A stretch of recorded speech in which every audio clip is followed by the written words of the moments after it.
ये कहानी है एक ऐसे धोखे की जिसने दुनिया को आत्माओं से बात करने का यकीन दिला दिया। ये कहानी है सच और झूठ के बीच की उस धुंधली लकीर की जहां डर हकीकत बन जाता है।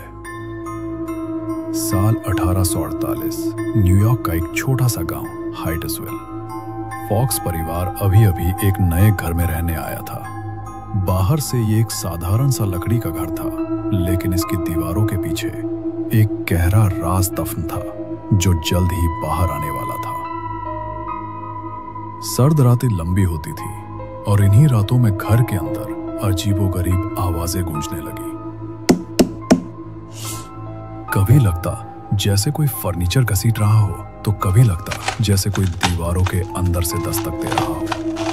घर के मुखिया जॉन फॉक्स और उनकी पत्नी मार्गरेट ने इसे चूहों या पुरानी लकड़ी की आवाज समझकर नजरअंदाज करने की कोशिश की, लेकिन उनकी दो छोटी बेटियां 14 साल की मार्गरेटा और 11 साल की कैथरीन जानती थी कि ये आवाजें किसी जानवर की नहीं है। 31 मार्च 1848 की रात, ये वो रात थी जिसने इतिहास बदल दिया। आवाजों से तंग आकर छोटी बेटी कैथरीन ने हिम्मत दिखाई।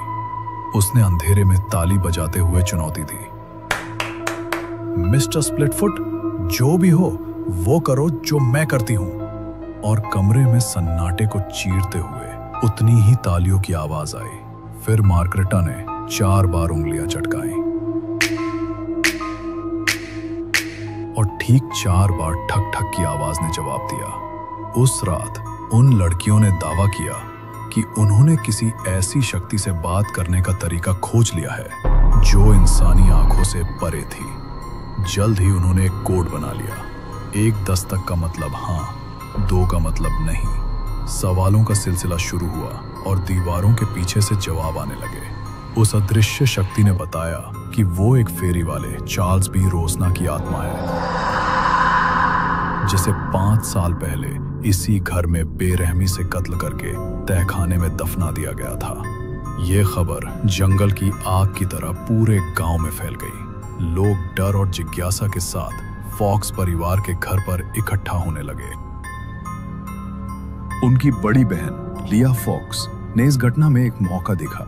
वो अपनी दोनों बहनों को न्यूयॉर्क शहर ले आईं। जल्द ही फॉक्स बहनें देश की सबसे मशहूर मीडियम बन गईं।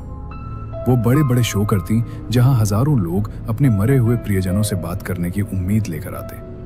उनकी वजह से एक नए आंदोलन ने जन्म लिया, अध्यात्मवाद।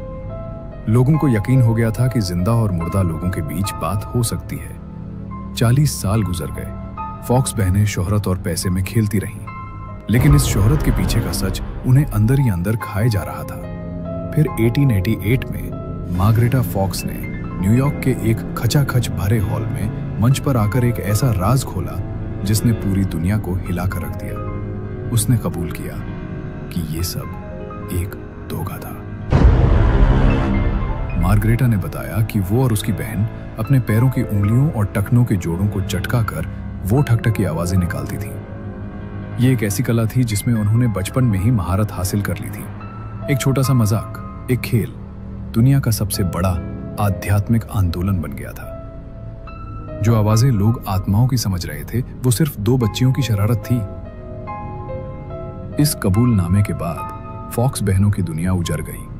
समाज ने उन्हें दुत्कार दिया और वो गरीबी और गुमनामी मर गईं। लेकिन कहानी यहां खत्म नहीं होती। सालों बाद 1904 में जब उस पुराने घर की मरम्मत की जा रही थी, तो तहखाने की एक दीवार के अंदर से एक इंसान का कंकाल मिला, ठीक उसी जगह जहां उस आत्मा ने अपने दफन होने का दावा किया था। तो क्या वो आवाजें सच थीं?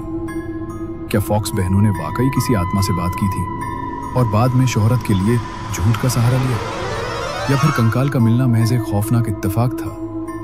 ये एक ऐसा सवाल है जो आज भी इतिहास के अंधेरे गलियारों में गूंजता है और हमें याद दिलाता है कि कभी-कभी सबसे बड़ा डर अनसुलझे सच में छिपा होता है।